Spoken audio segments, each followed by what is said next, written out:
আচ্ছা আব্দুল্লাহ, একটা পেশেন্টের যদি স্ট্রোক হয়, জি। তো পেশেন্টটা যদি হাইপারটেনসিভ হয়, মানে তার হাইপারটেনশন থাকে যদি আগে থেকে, তাহলে তার আমরা ব্লাড প্রেশারটা কীভাবে ম্যানেজ করব, এটা যদি একটু বলতে তাহলে আমাদের জন্য খুব ভালো হতো।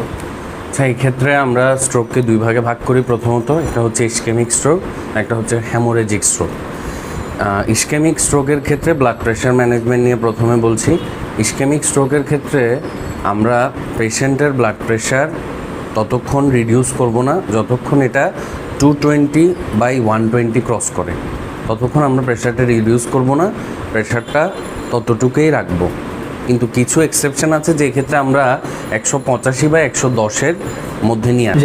যেমন মায়োকার্ডিয়াল ইনফার্কশন, হার্ট ফেলিওর, এইসব ক্ষেত্রে আমরা 185/110-এর দিকে নিয়ে আসবো। আর হ্যামোরেজিক স্ট্রোকের ক্ষেত্রে আমরা urgent reduction of blood pressure করব, সাধারণত 130-এর মধ্যে রাখবো সিস্টোলিক ব্লাড প্রেশার।